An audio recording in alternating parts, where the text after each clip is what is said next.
And you have that all-court, high-variety kind of game, but handling the serve of guys like Andy Roddick and Mark Philippoussis in that Wimbledon run, pretty impressive. How were you able to do that?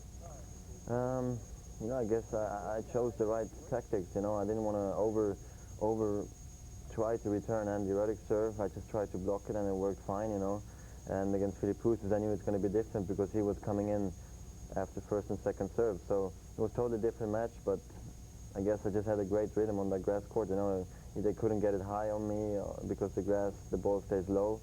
So I guess that was kind of an advantage for me. And I think also the thing you tend to forget, because I returned so well, I really served well also, and I didn't get one break in the semifinals and finals.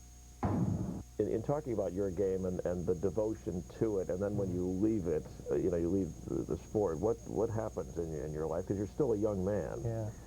Well, you know, the first day when I hung it up and I woke up the first day, I felt great. I felt like a burden in a lot of ways was lifted. Really? I don't think that I ever realized just how much pressure I was under all the time, even in weeks off. Self-inflicted often, or? Oh, well, of course.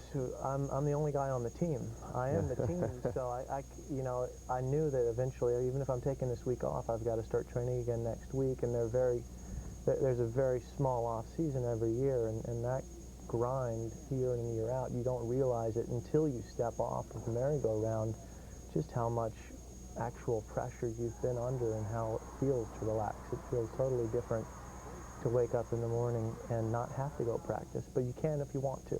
It's a nice little shift in mindset, and you know, I think Pete is going through that right now, and I think in talking to him, he's enjoyed that shift and realized as well how much pressure he was under. We always hear about injuries and how you overcome things, and you're the comeback kid. It's actually been, what, 2 surgeries in the knee and 1 on the wrist? Yes. And other assorted injuries. Yes. And through any of this, did you ever say, you know, maybe I'm not meant to be playing this game? I wondered, definitely with the first surgery, because I didn't know what to expect, and you know, it was my first major injury. I'd never been out of the game, and you know, I never had to pull out of tournaments for more than a week or maybe 2 weeks. So it was definitely a difficult time. And you just never know also with surgery how you're going to come back. And with my wrist, with my right wrist, so that was a big part of my game. My forehand was one of my strengths, and so that to me was career threatening. And I was just happy to be able to come back and play.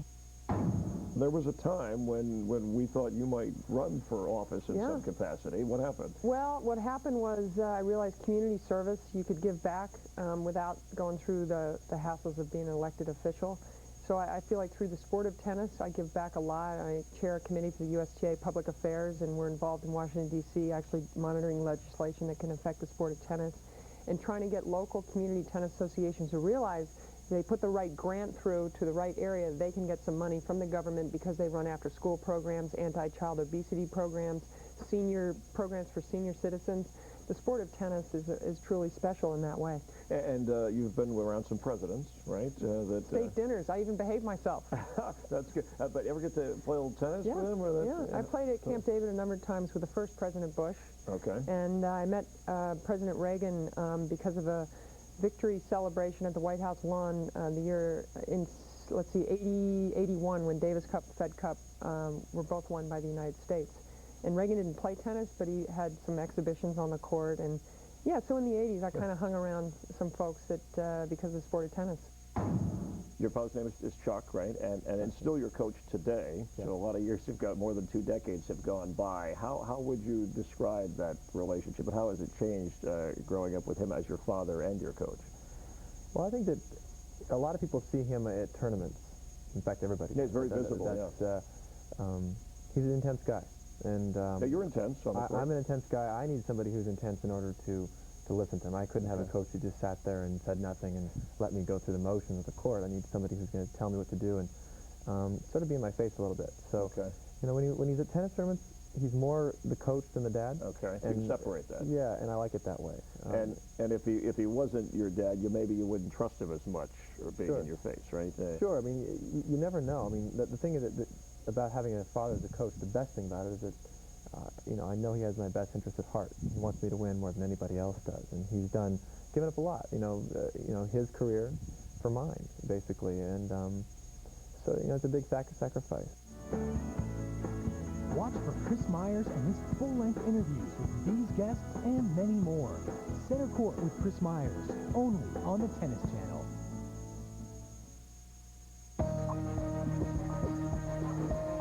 Picture a day in the life of your favorite tennis pros. No Strings is your connection to all the players off the court action. Tag-along as the Tennis Channel takes you up in their private jets, on exclusive home tours, and much, much more. Alexandra Stevenson hopes the nagging injuries of 2003 become a distant memory with her all-new training program. Alexandra Stevenson, No Strings, only on the Tennis Channel. Welcome to Center Court Aces, a short collection of favorite moments from our guests on Center Court with Chris Myers. What are you most proud of? Your favorite moment as a player or your favorite moment as a coach? Obviously, I love playing. You know, since I can't play anymore, this is the next best thing. I mean, I get up every day, and I've been in tennis since I've been 3. I'm 42 now, and I still get to do it. It's an incredible thing. I mean, obviously, the dimensions are different as a player as to a coach. You know, as a coach, you're helping somebody, and as a player, you're more single-minded. But I enjoy them both. And some people think that a superstar tennis player can't be a great coach or a superstar player in any sport. You know, I know you study other sports, but how would you talk about your success as a player, or maybe the lack in certain areas, how that has benefited you as a coach? Well, I mean, I don't think you can make one correlation with the other. It's the individual. I mean, you got to like doing what you're doing. You got to like helping others. Sometimes, to me, the key to coaching is being able to look through someone else's eyes, be able to do the things that you need to do to take care of them. And sometimes people say that with a superstar, they don't want to do the little things, right. You know, and that doesn't mean that you can't be a great coach and a great player. I think it's just, you know, it's up to you if you want to take the responsibility to do it. How about the emotion? Because people saw during the Wimbledon ceremony, the trophy presentation, there were some tears there, which, talk about that. I mean, obviously out in front of everybody, and but the tears of joy, obviously, and a sense of accomplishment. Yes, you know, you always dream about it all life long, you know. I don't know, sometimes you go and play with your friends when you're 10 years old, and you go on the lawn in the backyard, you know, and you play Wimbledon there, you know, and then suddenly you get the chance yourself, and you're one match away, or then suddenly one set away, 1 point away, you know, and it just builds up inside of yourself. And when all was over, you know, I was like, this is just unbelievable, you know, what I'm going through. And I guess everything clicked in a few seconds later, and I started to show some tears, and it's just quite normal for me. I don't know, when it's something I cannot like realize right away. When did you first pick up a racket or say, hey, this is something I really want to do? I remember being about 5 years old, probably 4 or 5. Oh, I mean, I'm okay. sure. In Lafayette, Louisiana, which is not exactly a tennis hotbed, No. right? And I've lived in New Orleans, so I know a little bit about Louisiana. Yes, no, my parents played. They started after college, and you know, when they eventually got a house and wanted to put a court in, that was sort of their extravagance. So they really loved it and wanted to, you know, just go out on the weekends. They play with friends, or you know, just play tournaments around the area, So and I would go out with them. Yeah, it was around, and it was just around, and it was sort of a family thing. And you know, I'd wake up in the mornings, and you know, if nobody was in the house, I realized, oh, they're probably out on the tennis court, and so that was really my first memory of tennis. And so a pleasant memory, not one of pressure that here's a racket, you know, you need to do well. No, they definitely did not pressure me to play. In fact, early on, I mean, they really wanted me out of their way. I think they snuck out of the house, and they purposely didn't wake me so that they could go out and play with some peace. What would you tell young players today? I would say, I think that the most important thing is for you to make your own decisions and not to be led by other people telling you things. At the same time, you need a coach and you need people to give you the right advice. But I quite strongly believe that you are your own boss, and probably even if you make some mistakes, in the long run, it's better to make them and to know what you need than to be dependent on somebody else's opinion. Is there a different kind of pressure when you're representing your country? Especially the first time when you play in France. I remember my first match against Curtin in France. So yes, it's always difficult because when you win a game, they say game France. So it's a little bit different, and the public is really behind you, and that's a lot of pressure. But we like the pressure in France. And the team environment, do you enjoy that? How is that different? Yeah, it's a little bit different because you don't play really for you. You play for your friends, for your country. So that's really nice because we play always alone all of the year, and for a few matches play for your friends. That's nice. Watch for Chris Myers and his full-length interviews with these guests and many more. Center Would really benefit the sport of tennis. I think for one, I think that professional athletes in general, I think, are spoiled. I think in many aspects, we're treated so well, and we have so many different perks, and I think people have to, the players and professional athletes need to be able to recognize those things and be humble about it, and know that a lot of people put on a lot of effort, a lot of time, and a lot of money into making a sport very global, and tennis has that privilege, and I think it's the athlete's job to obviously to be able to train and prepare themselves as best as they can, but at the same time be able to take care of their sport and be able to help grow their sport in obviously in their own place, in their hometown where they're from, but also to take time and to grow their sport globally. Do you have a particular influence and say, I want to be like this guy as a kid? Yeah, obviously. Boris Becker was my first idol. Then some people told me, I think Edberg is more like maybe a gentleman. He's maybe better and all this. And so I started to also like Stefan Edberg. And when I started, to come on the tour myself, and they both quit tennis, I didn't idolize, but my favorite player was Pete Sampras. Oh, okay. And was it more the style of the play, or was it the personality of the player? I guess I just enjoyed watching their game, aggressive play, coming to the net, and I always liked that style, and I guess also that's why Wimbledon is my favorite tournament, because they played so well over there, and but I guess also technique and all this, I just enjoy watching them. You probably see more tennis than a lot of people. Can you watch it and just enjoy it, or now are you always watching with that broadcast analyst, former player eye?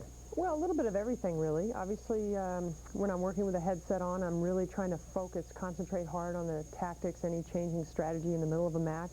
Try and pick up little things, whether it's an injury that may be starting with a player or change of the mood, how the crowd's affecting things. And if I'm just watching a match for fun with a friend, I get chatting all the time. I lose concentration. I mean, unless the headsets are on, my attention span, I'm all over the place. But you still enjoy watching, right? Love no it. matter what. And there's nothing better than a tennis match that's locked in the final set at 4-all, 5-4. I love to see how the athlete is able, which one can come out on top. Usually it's because mentally they're a little stronger. I find the battle between the ears, as I get more and more separated from my playing career, I love to watch that part.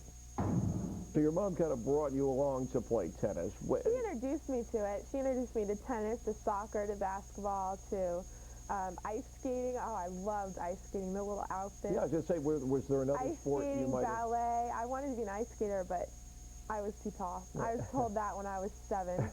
And then I did gymnastics, and they said that when I was 5, I'd be too tall. So what was it about tennis that you said, hey, I can do this? She put me in my first tournament, the Harper Inc. tournament in San Diego. How old were you? I was 9. Okay. And Maureen Connolly, it was called the Maureen Connolly Plate, because she was from San Diego, and I really wanted the plate. The winner got this big plate. I thought it was big. It was probably like this big.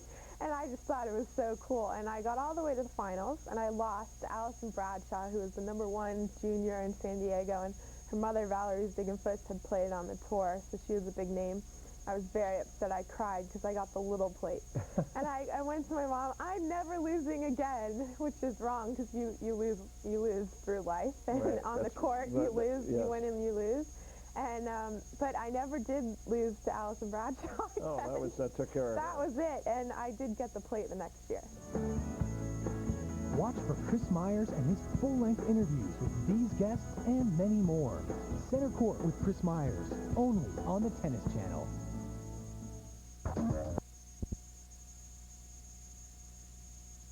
How do you like playing in Melbourne?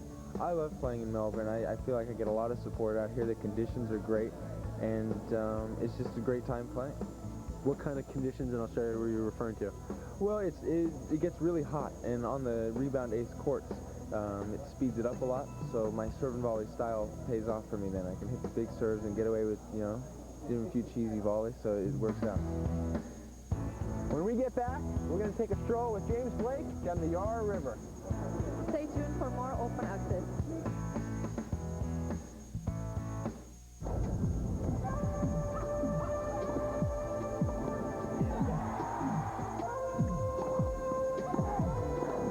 (1-800-999-1585) or visit PacificLifeOpen.com. It all begins here. When I grow up, I'm going to be a pediatrician. Micah's she's determined. She's what you call a fireball. Micah came to us as a good student. She's getting to be a very, very good student. It's an opportunity of a lifetime. I like going to school there because we learn a lot and our teachers push us. The academy is about bringing a child the opportunity of life, giving them the chance, the hope, and the dream. Their expectations are really high. They want me to be successful in life. I want her to do all the things that I should have done. There is no limit. She can do anything she wants to do. That pathway is to become an educated human being. My mom, my grandmother, and my great-grandmother are all here to help me. Through the whole course of their education and their experience at the school, they're going to have a chance to go to the best colleges in the world. They have a chance to dream. You can do what you want to do and be what you want to be. Tune in as the Tennis Channel's Net Films presents Girls on Tour. Catch a sneak peek behind the scenes of the WTA Tour. Travel the world and experience life as a tennis pro. Meet the players, the parents, and the thousands that make the WTA what it is today. For a rare look behind the glitz and glamour of tennis, watch Girls on Tour and become a part of the world's most exclusive girls club. It's all right here, only on the Tennis Channel.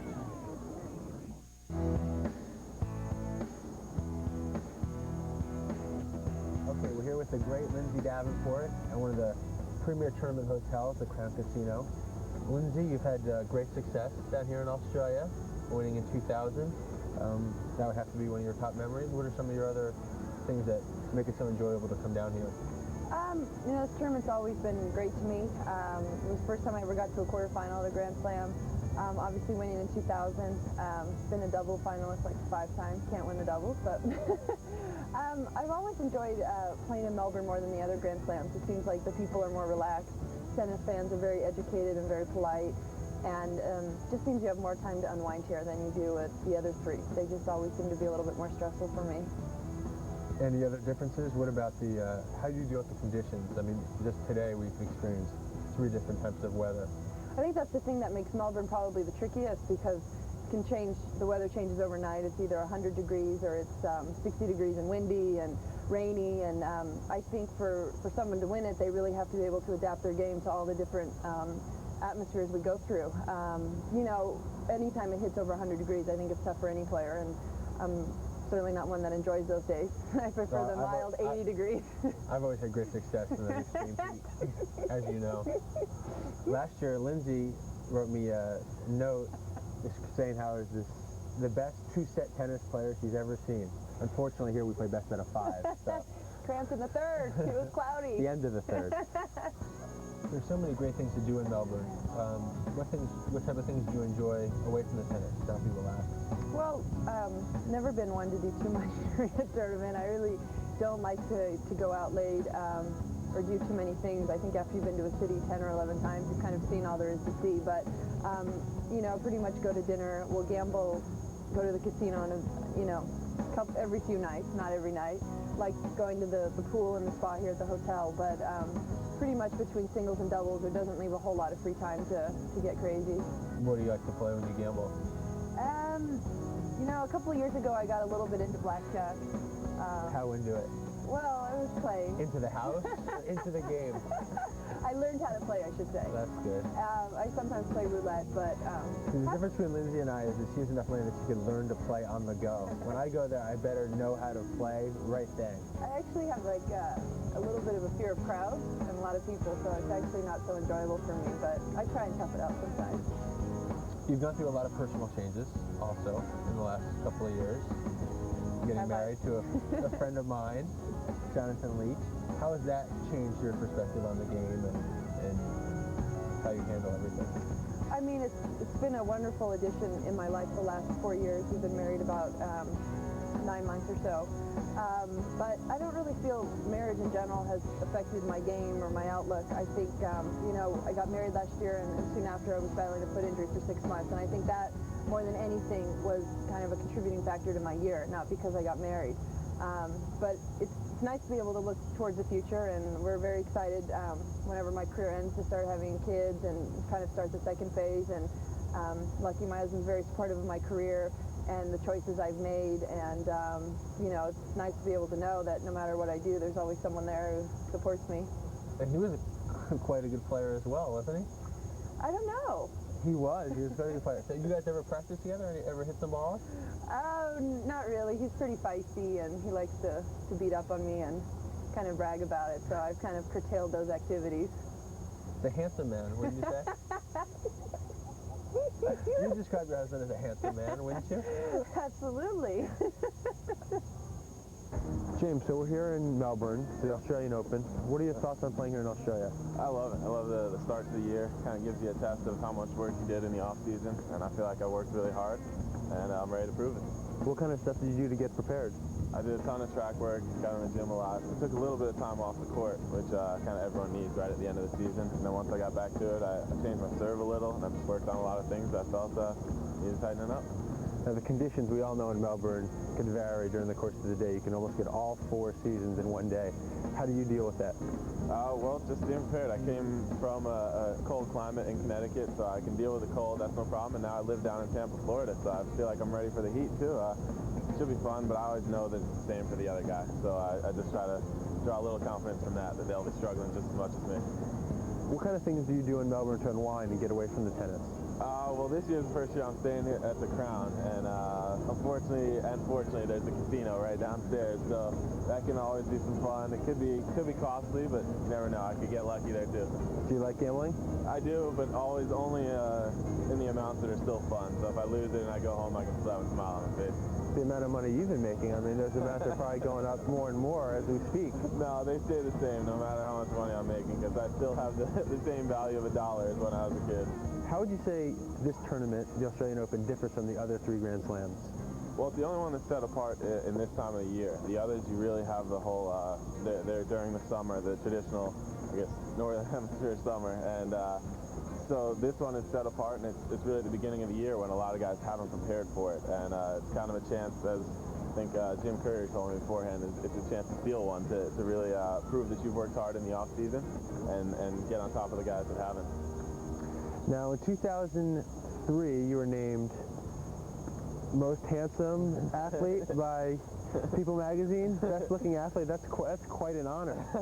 But that was also when you had the long flowing locks. The locks. So I don't know if they'll give me that honor ever again. But I think as a lot of guys say, the more matches you win, the better looking you get. So if I win a lot of matches this year, you never know. Maybe it'll happen again. But I think I was benefited by the fact that you weren't on tour as much that year. So. You're right. No, I think you're benefited by the fact that I don't win enough matches that everyone thinks I'm unattractive. I don't know. Next up on Open Access, we're going to catch up with Australian legend Patrick Rafter and see what he has to say about his return to the courts. Stay tuned for more Open Access.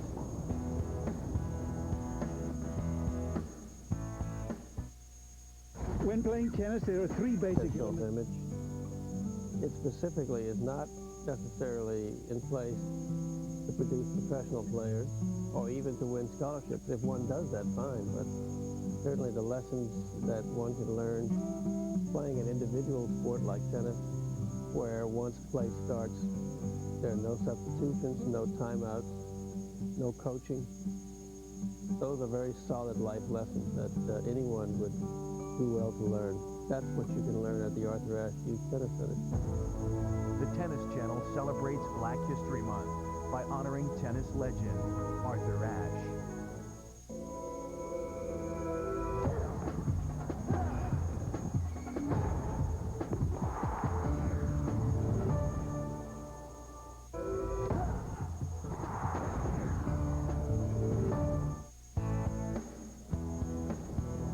One of the hidden gems at the Australian Open, the Crown Casino practice course, where all the top players like to warm up for their matches before they head over to Melbourne Park.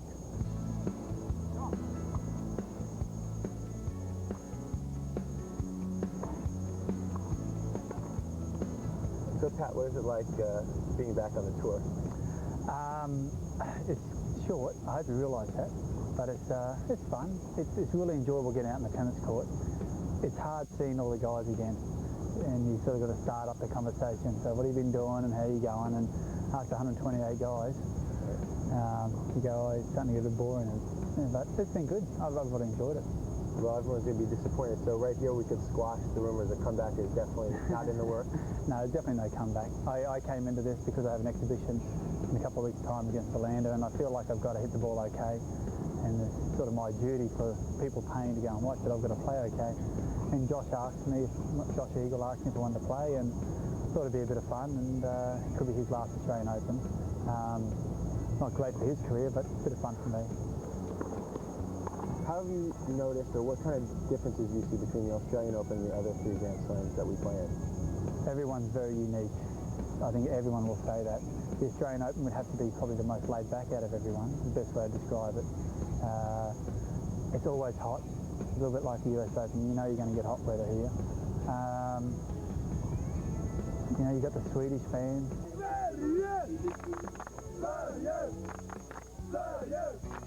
You don't never want to play a Swede here. That was always one of my pet hates.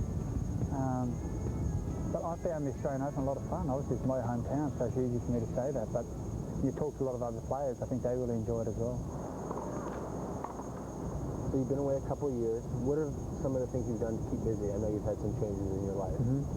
I always say I'm really busy doing nothing, and very good, but I find myself losing track of time very, very quickly, and I think kids will do that. And I spend a lot of time with Josh. Yes, so you have a newborn son? I have a newborn boy, yeah, he's a year and a half now, and just find that he takes up a lot of my time, and I really enjoy it, and going between Sydney and the Sunshine Coast in Queensland takes up the other half. And how old's Joshua now? He's a year and a half. Yeah. Did you get that the first time? Weren't you listening? Sorry, I'm too busy thinking of what the next question I have to ask you. Any fun things you've done around here with Josh, or? No, just try and take him in the pool, and sort of let him run around naked and get him in the sun. Like he's Josh's father, I see. Yeah, he's a nudist, you know, and good on him for it. Do you have any other plans post-career? Any other thoughts on what you might do to? This year I'm going to be doing a bit of TV work, nothing to do with tennis, but just a bit of fun things. I don't really know yet. I can't really talk about it because it hasn't eventuated yet. But we could talk about it. We're negotiating with the Tennis Channel, aren't you? Oh yeah. We actually have a nice position available for you if you want to come on board. Yeah.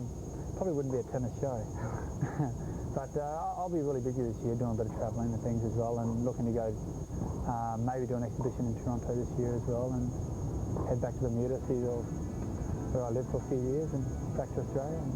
Yeah, well, we all miss you out there. We welcome you back anytime. I miss you, Justin.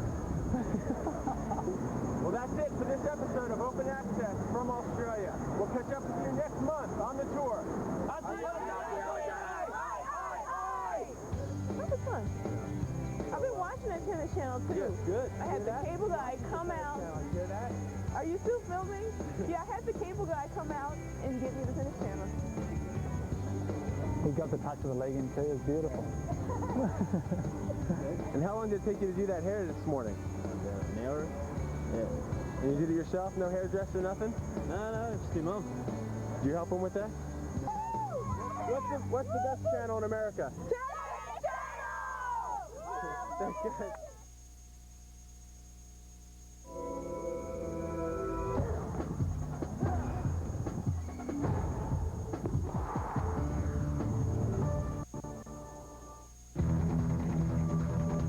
Next on No Strings.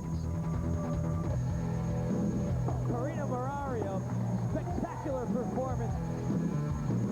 There are moments where it hits me. I feel just lucky. It's the only word to describe it. She didn't know what was wrong with her, and she felt tired, and she just thought something was wrong, and maybe she should quit tennis. She said, Mom, I really have a lot of nosebleeds. First stop was leukemia. You never expect your friend to go down with something like that, and it was very tough for a few months for everybody. Are you back on the tour again? Hopefully. Everyone wants to win, but when you see someone like her, you know, her battle and her spirit, I think it puts it in perspective. I didn't want to stop playing. I didn't want this disease to win. I'm Karina Marario, and you're watching No Strings.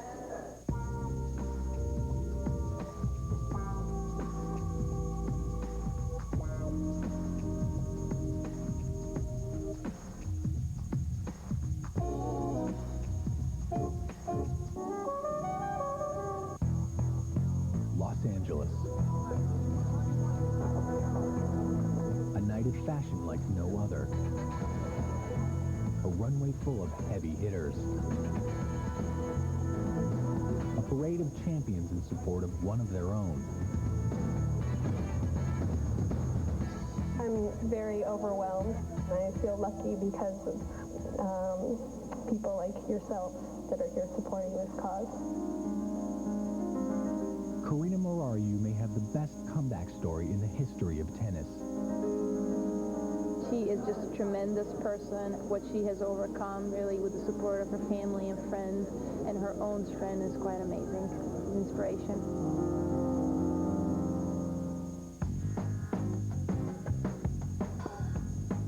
I never wanted or aspired to be a professional tennis player. I mean, it was something that I saw my brother playing all the time. My dad would take me along with him to the club and feed me some balls after he was done, and kind of started from there. As she grew up with tennis. Of course, the brother was a big idol to her, and he was playing tennis, and she needed to.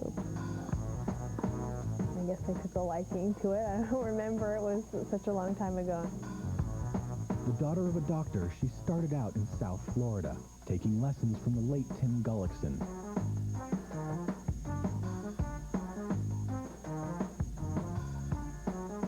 To me, tennis was never the be-all, end-all of my existence.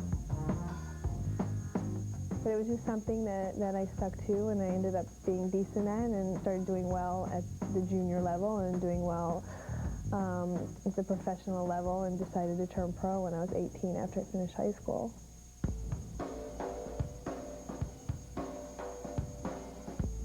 She began her career in 1997 with modest success, rising up the ranks to a high of 29th on the singles circuit. I had seen her play a bunch of times that year and watched her play, and didn't have a doubles partner at the time.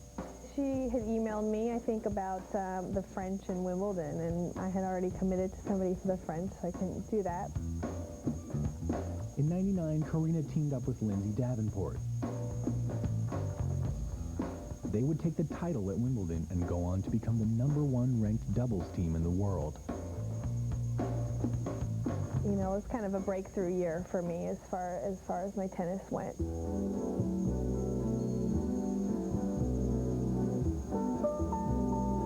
I'll never forget when we won, and she was crying, and she said, gosh, I never thought I'd ever be able to accomplish this. And so thank you, and I started crying, and it's just pure joy from both of us. By then, Karina had also found a partner off the court. She married her coach, Andrew Tursinovich.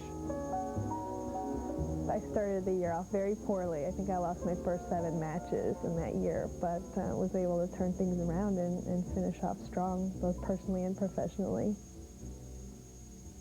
2001 was supposed to be her biggest year to date. It was a busy year. She was most of the time gone. But because she was gone, nobody knew what's going on. I had no idea that she is spacey on the court, that she cannot concentrate. I was fatigued. I was pretty lethargic and practicing, but you're 23 years old, you're an athlete, you've been healthy all your life, don't drink, don't smoke, eat well, all these things. You're not going to think, oh, I'm a little bit tired, maybe I have cancer. That's just not really the thought process that goes on.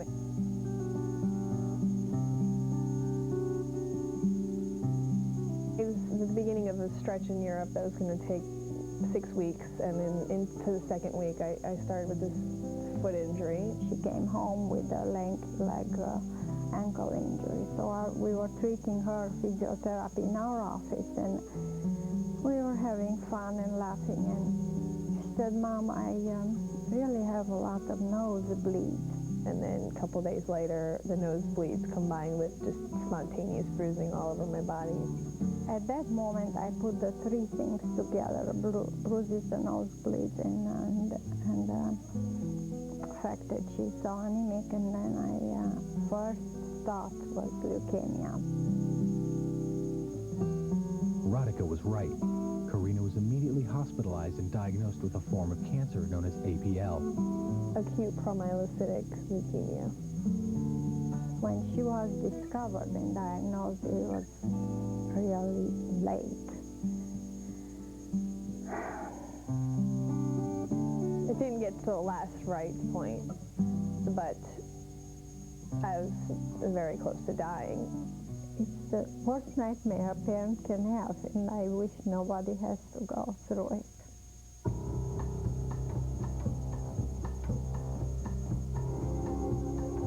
She was alone there. She was weak. She couldn't even eat. She was skinny like a rail. I could never describe what that moment meant to me.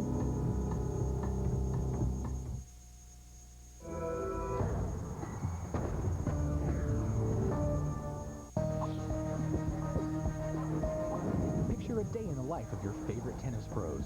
No Strings is your connection to all the players off the court action. Tag along as the Tennis Channel takes you up in their private jets, on exclusive home tours, and much, much more. He's known as one of the sexiest men on the planet. Can James Blake turn some of that glitz and glamour into a Grand Slam title? James Blake, No Strings, only on the Tennis Channel. Get the picture?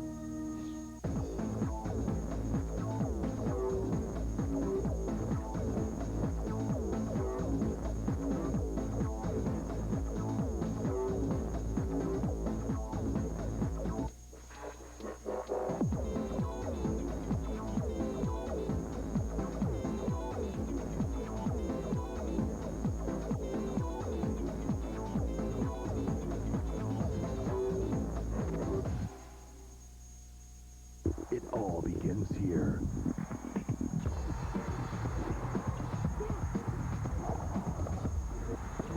The best tennis players in the world return to the spectacular Indian Wells Tennis Garden in the Southern California desert for the Pacific Life Open, March 8th through the 21st.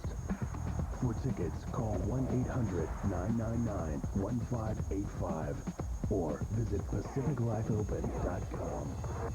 It all begins here. Tune in as the Tennis Channel's Net Films presents Girls on Tour. Catch a sneak peek behind the scenes of the WTA Tour. Travel the world and experience life as a tennis pro. Meet the players, the parents, and the thousands that make the WTA what it is today. For a rare look behind the glitz and glamour of tennis, watch Girls on Tour and become a part of the world's most exclusive girls club. It's all right here, only on the Tennis Channel.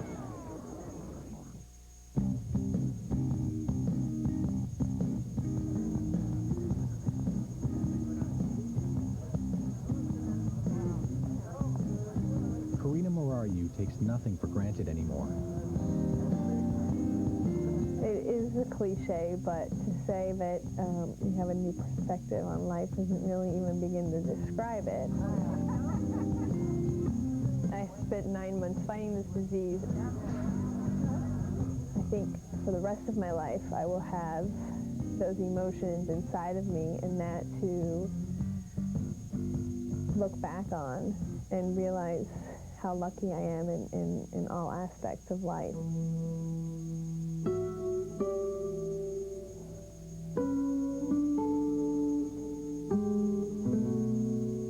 1 year after being diagnosed with acute promyelocytic leukemia, she returned to the sport she has played all her life. Playing tennis again was a huge challenge for me, and I didn't want to stop playing in that way. I didn't want this disease to win. I wanted to show myself, show the disease, show everybody that you can overcome it and you can go back to living the life that you led before the disease, and that was something that drove me, and something that when I was sick, I drew a lot of strength from seeing other people that had done that.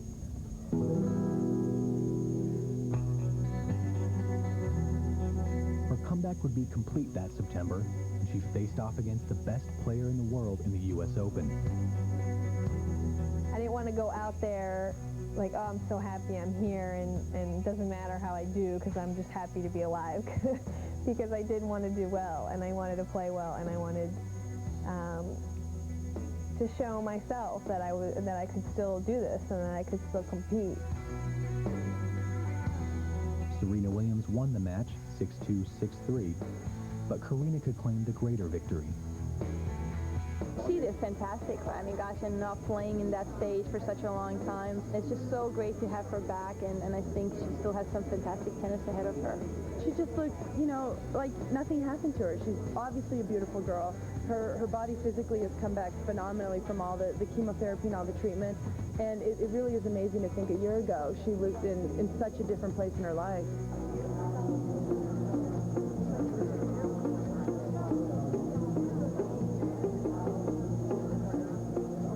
Karina's friends on the tour honored her comeback at season's end by helping to raise money for cancer research.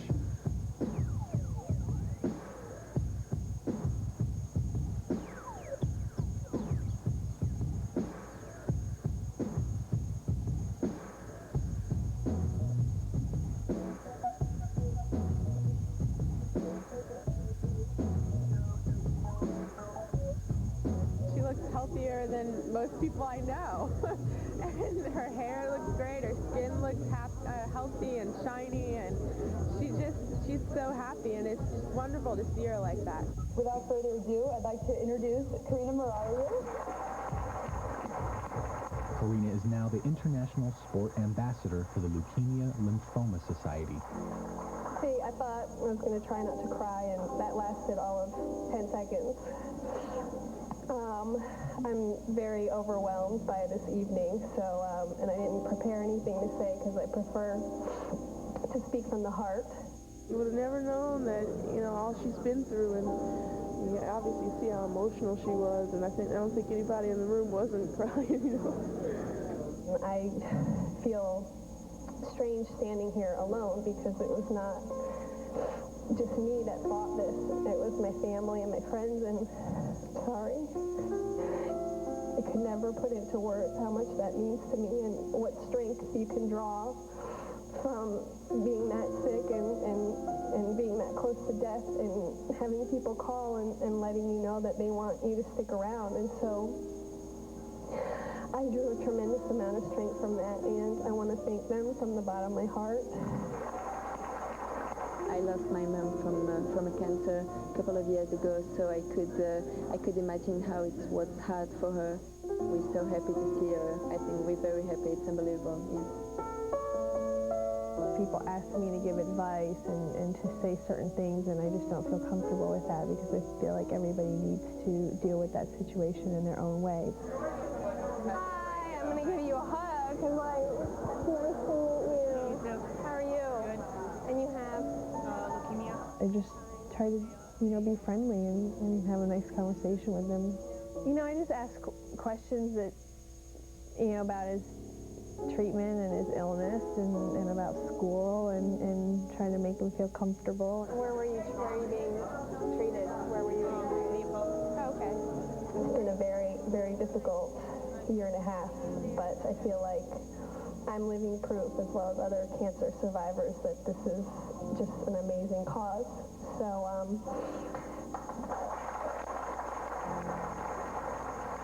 We all have courage inside of us that we never knew about.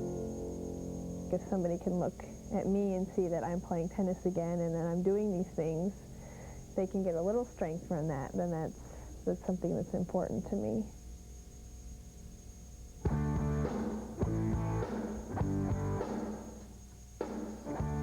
It's called the Karina Murray Courage Award.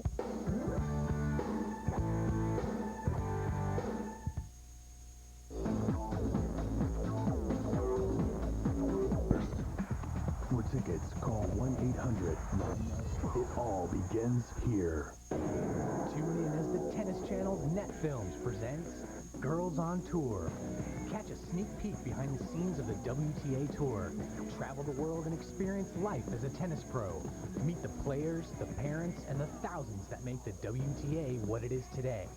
For a rare look behind the glitz and glamour of tennis, watch Girls on Tour and become a part of the world's most exclusive girls club. It's all right here, only on the Tennis Channel. For everything tennis, keep it here on the Tennis Channel. I'm Dan Michael Gamble, and you're watching the Tennis Channel.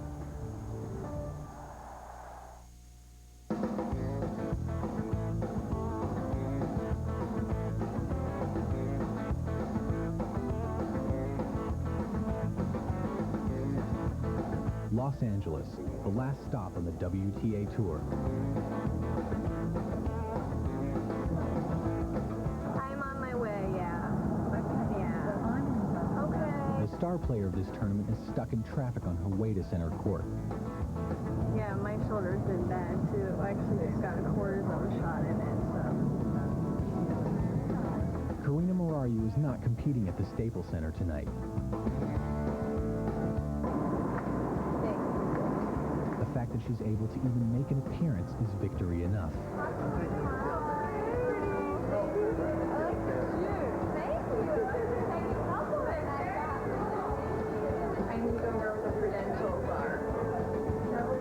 It's called the Karina Murray Courage Award, and they're going to make it a yearly event.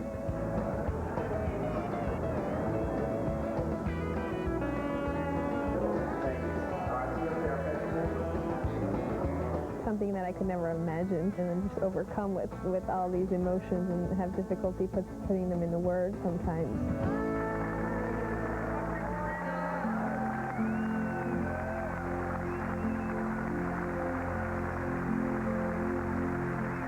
My main goal is just to work hard, and I'm going to try to get back to where I was or better.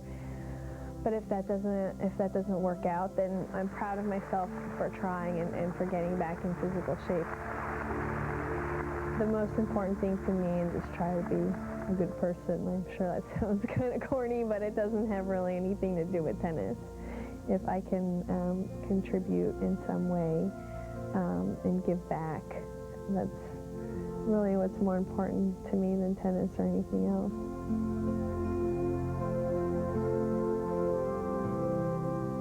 It's been more than a year since her recovery from a rare form of leukemia. I have moments that make me very nervous, and even just little things. If I see a few bruises or if I'm not, feeling well. I try not to think about it too much, and I know the chances with each month that passes, my chances get better and better of the disease not coming back. There is no more chemotherapy or anything else you can do except bone marrow transfer to try to cure the disease. 3 years out from when you're diagnosed, if all your bone marrows have come back negative in that time, then you're considered cured. I think we have one more year to go, then she will be considered cured, and then I can rest.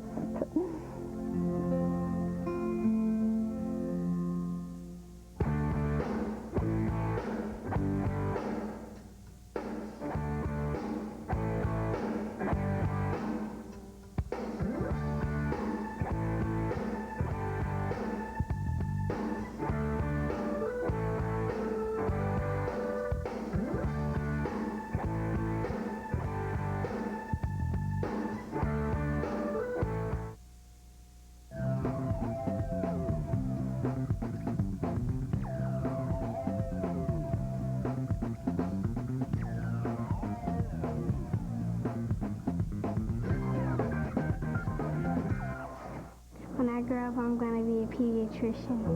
Micah's she's determined. She's what you call a fireball. Micah came to us as a good student. She's getting to be a very, very good student.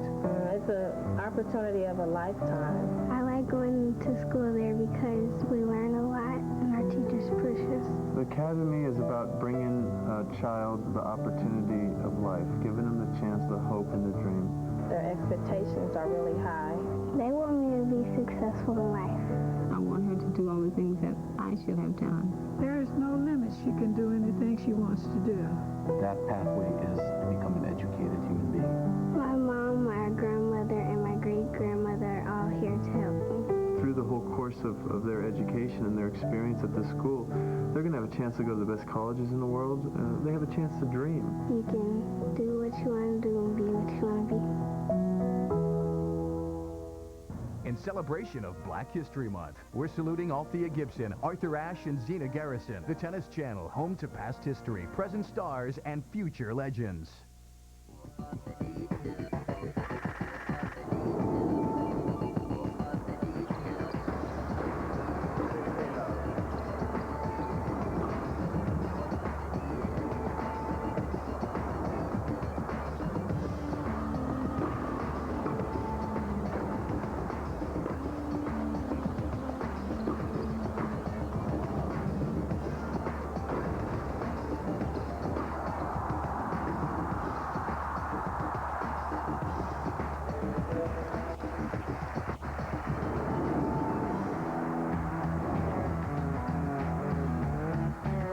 This week on ATP Tennis, from the USA, Andy Roddick back in the winner's circle after a tension-packed tiebreak at San Jose.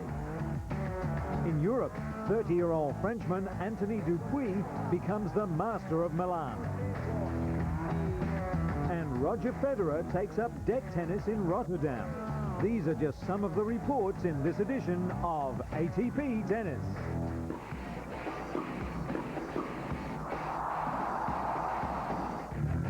San Jose in Northern California is the proud host city of the Siebel Open, the second oldest tournament in the United States, surpassed in age only by Newport, Rhode Island.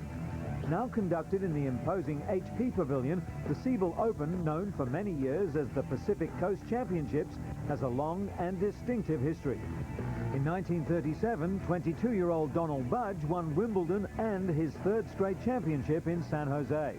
The following year, Budge became the first player in tennis history to win all 4 Grand Slam singles titles in a calendar year. This year, 21-year-old Andy Roddick served a personal best 27 aces en route to his quarterfinal victory over Swede Joakim Johansson, while wildcard Robert Kendrick reached his second career ATP semi-final. Although massively outranked by the US Open champion, Kendrick repeatedly was able to find an answer to the power of Andy Roddick. Ooh, that's a good shot. Big high lob. Kendrick desperately tried to use the lob to upset the Roddick rhythm, but the US Open champion was even more effective with the smash. He'll bounce it.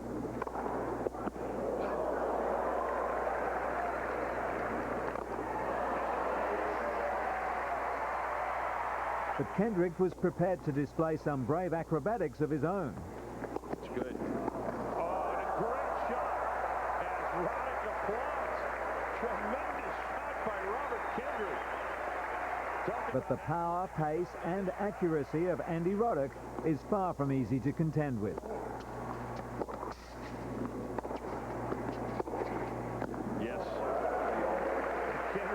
Roddick lost just 8 points on his service during the match, and this ace rounded off a decisive win. In the other half of the draw, defending champion Andre Agassi survived 20 aces fired down by Jan-Michael Gamble during their quarterfinal, and number 3 seed Marty Fish soon experienced Agassi's awesome power. That return hammered home at 124 miles per hour. Agassi went on to take the first set, but Fish, in his first ever semi-final at San Jose, was by no means overawed by his more experienced rival. That's good. Wow. Fish just in the second set, both players exchanged breaks in the 5th and 6th games before Fish took the lead 4-3. As well as serving powerfully, he was impressive all over the court as he leveled the set scores. Ball. Oh, right on the sideline. A tremendous shot from... In the opening game of the decider, there was no doubt Fish had victory in sight. He broke Agassi in the opening game of the third set, then again in the third game.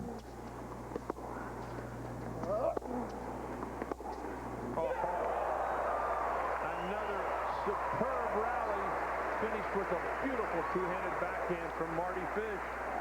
The number 3 seed earning applause from even Agassi supporters. Now watch the reaction too from Fish. He gets pumped up. Agassi now on the ropes, facing 3 match points. Triple match point.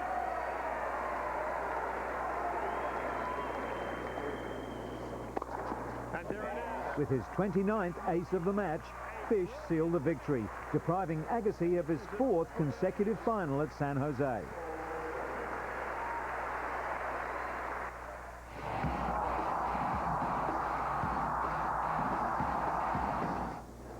And so, 2 former high school teammates in the final of the Siebel Open. It was the first All-American final on the ATP Tour since last August in Cincinnati, where Roddick saved 2 match points to beat Fish in a third-set tiebreaker. The first set here was a fierce encounter. Tremendous ground strokes by Fish kept Roddick anchored to the back of the court. But Roddick was able to apply the pressure with precision from the baseline. That's too good.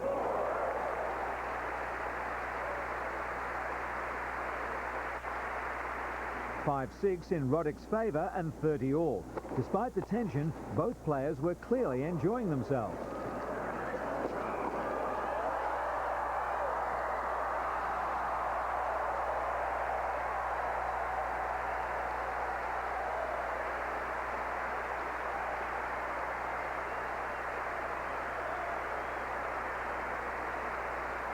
Fish holds serve and the set goes to a tiebreak.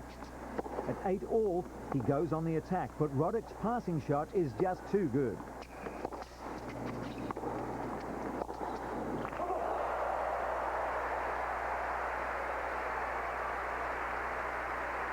At 11 all, Fish's tactics pay off as this astonishing tiebreak continues to entertain both players and crowd.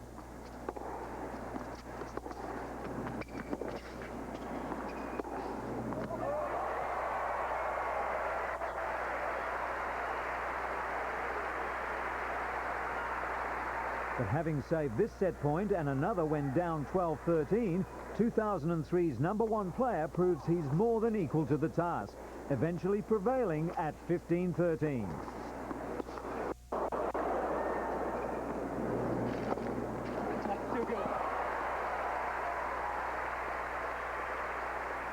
Into the second set and still locked together at 4 all and deuce.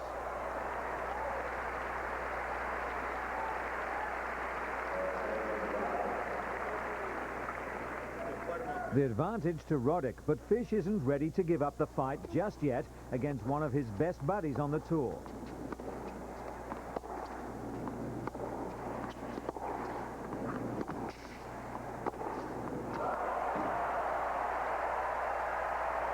But it's Roddick who comes through, winning San Jose for the first time and his first tournament of the year.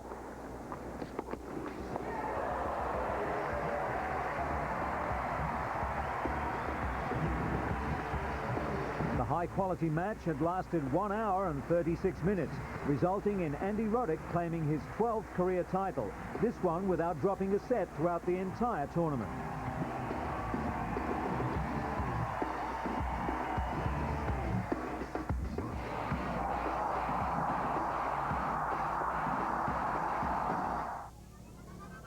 The ATP has announced a 3-year partnership agreement with Indesit, one of the largest household appliance producers in Europe.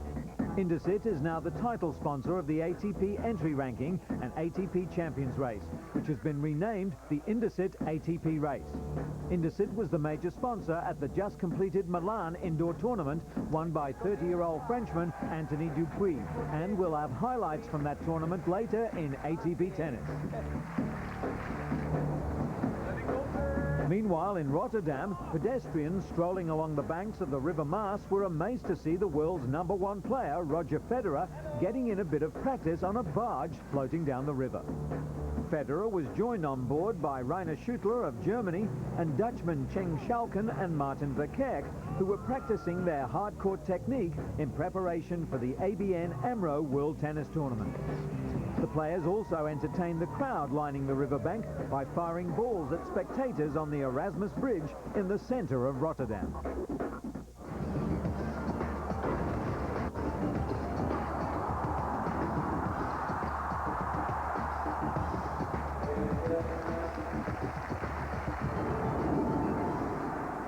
This week's Mercedes-Benz Play of the Week features 19-year-old Mario Ancic. Battling the experienced Swede Thomas Johansson, the young Croatian revealed his years of experience practicing with Goran Ivanisevic, one of his mentors since the age of 10. A powerful forehand and delicate backhand allowing Mario Ancic to feature in the Mercedes-Benz Play of the Week.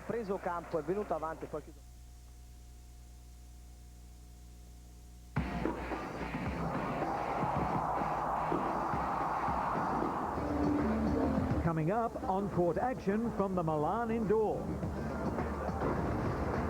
And Leighton Hewitt, putting his name on another page in the history books. That's after the break in ATP Tennis.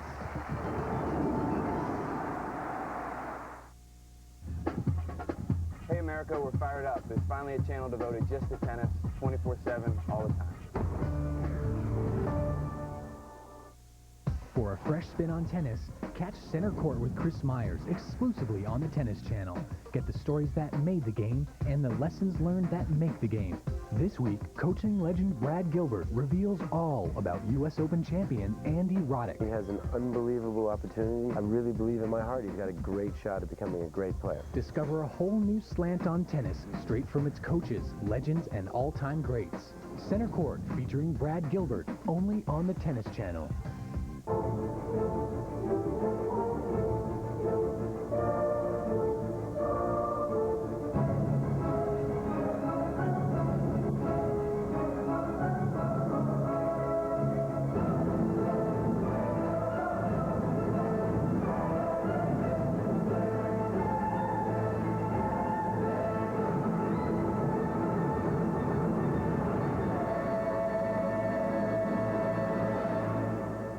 I'm Dan Michael Gamble, and you're watching the Tennis Channel.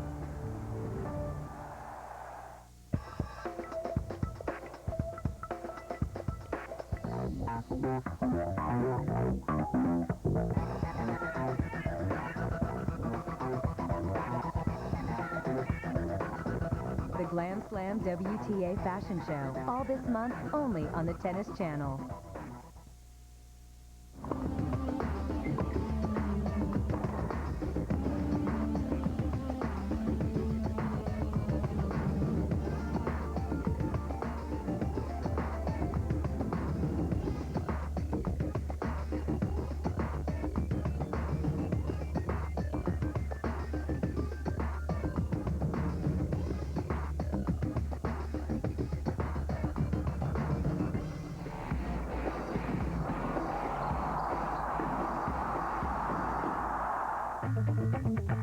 Former world #1 Leighton Hewitt has written himself into the history books after winning his recent Davis Cup rubber over Sweden's Robin Soderling. Even though current title holders Australia were upset by the Swedes in Adelaide, Hewitt's 24th singles win puts him equal with Adrian Quist as the most successful singles player in his country's proud Davis Cup history. He joins legendary names such as Laver, Rosewall, Emerson, Newcombe, Cash, and many others as an Australian Davis Cup hero. Like Australia's Davis Cup fortunes, Hewitt himself has had a mixed start in his bid to reclaim his world title. He started his ATP season at the Adidas International in Sydney in January. He won, albeit in unfortunate circumstances, when an ankle injury to Spaniard Carlos Moya forced him to retire in the final.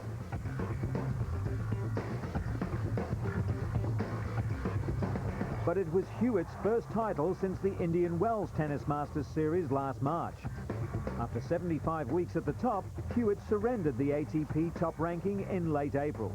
The chasing pack of Ferrero, Roddick, Federer and Agassi had finally reeled him in. The 2001 and 2002 world number one then played only 13 tournaments and 47 matches for the year.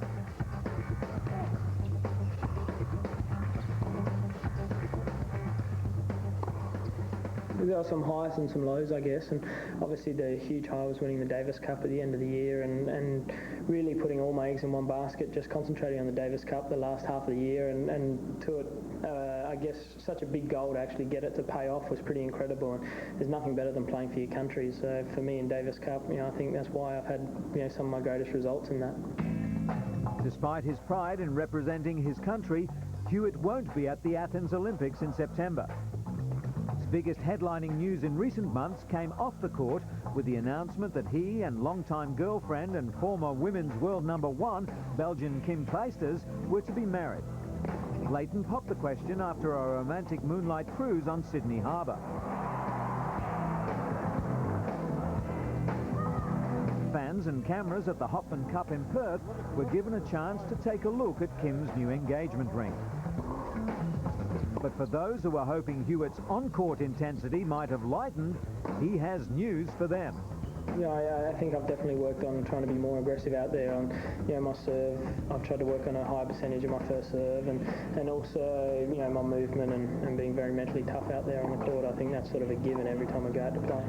While many are now talking about an era of dominance by the man who put Hewitt out of the Australian Open, Roger Federer, Hewitt believes his own experiences at the top will help get him back there.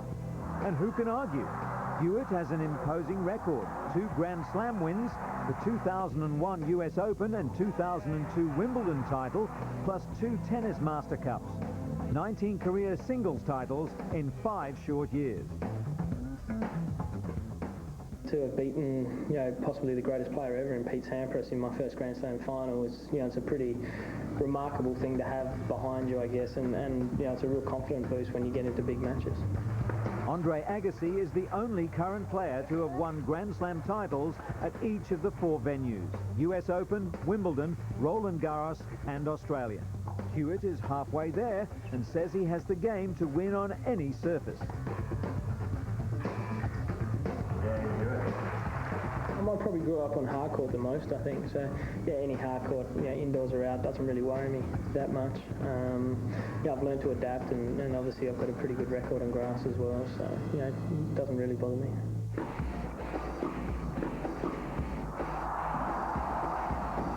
Milan in northern Italy is an historic, elegant city which has become, in the modern era, a centre for business and fashion. The ATP tennis tournament in Milan has a long history, with business-like and fashionable title holders. It was first played in 1978, and past winners include tennis superstars such as John McEnroe, Boris Becker with 4 titles each, 3-time champion Ivan Lendl, as well as Stefan Edberg and Bjorn Borg.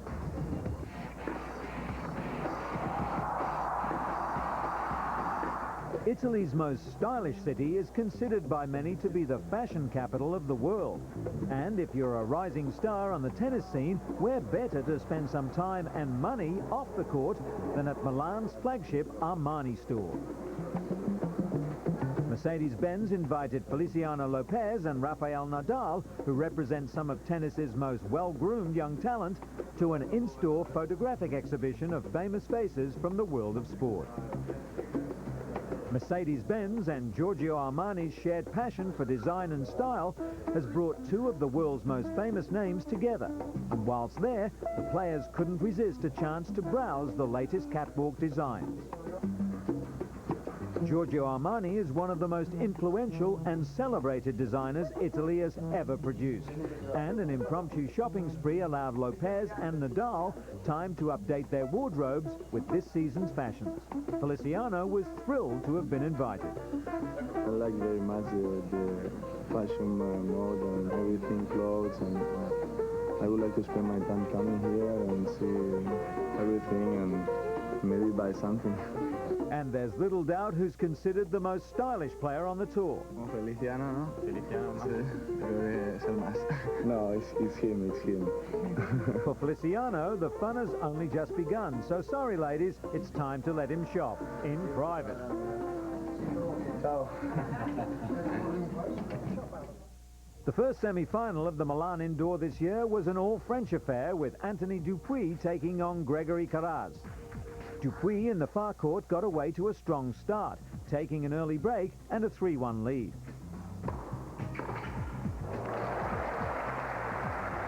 With shots like this, it seemed Dupuis was set on ending the match quickly. He was aiming for his second career final on the ATP circuit. Previously, he'd lost to Yuri Novak in Munich in 2001.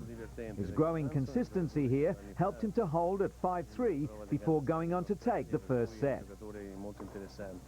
E poi c'è Ancic, che secondo me è uno dei giovani più interessanti a livello mondiale, è un croato, un ragazzo veramente, mi piace moltissimo come gioca e potrebbe essere veramente il degno erede. Carraz was again broken early in the second set. Dupuis' powerful forehand taking him to an unassailable lead. Questo è bello. Questo è ben giocato. Che bello. Questo è il dritto come Camporese. Grande Omar. A uscire. The 30-year-old Dupuis then wrapped it up to earn a place in his second career final. Sua riga. Se ne va invece il dritto di Gregory Carraz in ginocchio. Dupuis now had the chance to become the second French winner in Milan after Yannick Noah in 1988. Vince questo match 6-4, si qualifica per la finale dell'ATP di Milano. 19-year-old Mario Ancic was looking for a berth in his first career ATP final, but in his way, the 2002 Australian Open winner, Thomas Johansson. Ancic in the black shirt soon set the tone for the match with his attacking forehand. Sicuramente sarà un bellissimo match, perché abbiamo di fronte un giocatore di grande esperienza come Johansson, che ha vinto anche parecchio, ha vinto addirittura un torneo del Grande Slam. E abbiamo come suo avversario Mario. Shots like that helped the Croatian to the first set 6-4. Veramente di grandissimo. And losing the first set, the pressure was on Johansson to stay in the match. Pressure that produced moments of inspiration. Questo è il colpo che piace a Johansson, passante di rovescio, può giocare indifferentemente lungolinea o incrociato come ha fatto adesso. Che poi sai, lui non ha coperto bene la rete perché è andato di più logicamente sul But lungolinea. the Croatian was firing on all cylinders and pushing Johansson to the limits. Ha recuperato bene. After sending down 13 aces, Ancic went on to win in straight sets. He went into the final with a chance of becoming the second Croatian winner in Milan. Goran Ivanisevic was the first in 1996. Ivanisevic made it 2 in a row in 1997. Hey, what is it? I realize I love you, but as long as you're with Jessica, there can never be anything between us. Listen, Cassie, there's no need to cry. Besides, I've got really great news. You're leaving Jessica. No. I just saved a load of money on my car insurance.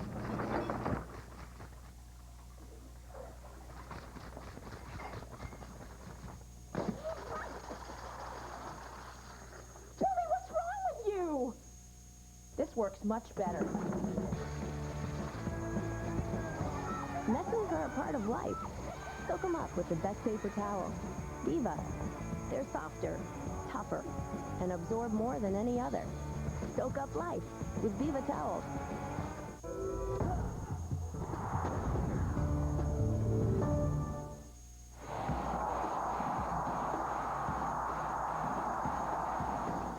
This was the first time Mario Ancic had progressed past the quarter-final round on the ATP circuit. For his opponent, Dupuis, began the final confidently, an early break allowing him to take the first set 6-4. The second set was tight, although Dupuis seemed to be getting the upper hand.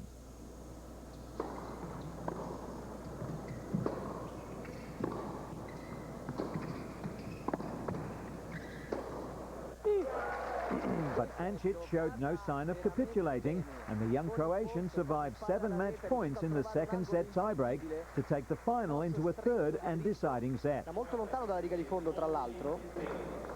Troppa fretta, Ancic, troppa fretta.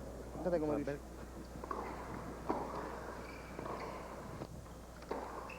Bella. Secondo colpo libero. Now back in the match, the 19-year-old Ancic was growing in confidence with every shot. Anthony Dupuis.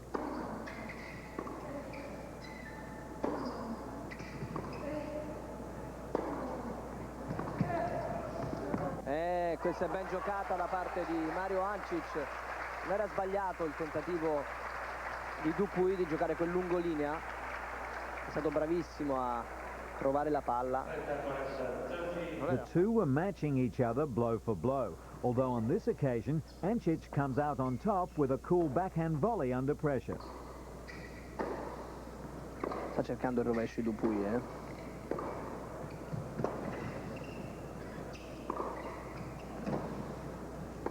Ha giocato a questo punto con intelligenza. Bravo. E doveva così giocare anche il primo set. Però era molto teso. However, Dupuis was in sight of his first career title and his determination was starting to show. E qui trova il vantaggio. Bisogna dire che ha carattere, non gli manca certo la forza agonistica a questo giocatore. But it went down to the wire with Ancic keeping a cool head under pressure. Ingenuo Dupuis, Pallonetto. Ha sbagliato la cosa più facile. Aveva tutto il campo. Comunque Dupuis però non si muove più, proprio non riesce più a fare un passo. Guardate, da fermo gioca. Again, the two had to be separated by a tiebreak. But the Frenchman, on his 10th match point, ended it with a flourish. After 2 hours and 42 minutes on court, Anthony Dupuis claimed his first ATP tournament title. Batte!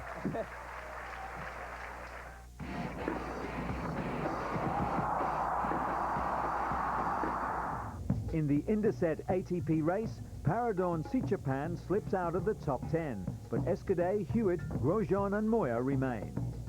Early leader Dominic Iabati holds down 6th, while San Jose winner Andy Roddick jumps 6 places to 5th, just behind Juan Carlos Ferrero. Andre Agassi leapfrogs Ferrero to 3rd. Australian Open runner-up Marat Safin remains at number 2. And, showing the way, the first Grand Slam winner of the year, Roger Federer.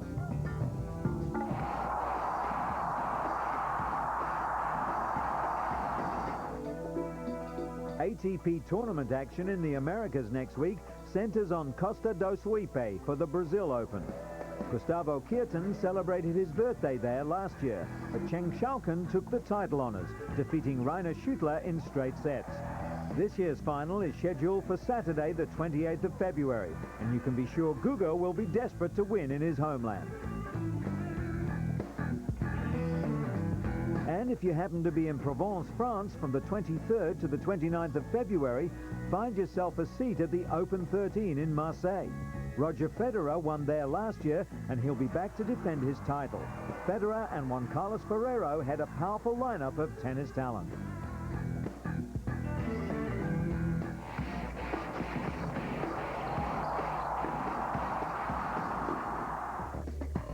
In the next edition of ATP Tennis, a complete roundup of on-court action from around the globe.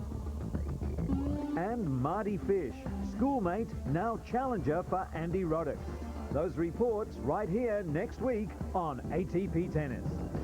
In the meantime, for a complete results service, tournament calendar and player profiles, log on to the best source of tennis information, atptennis.com.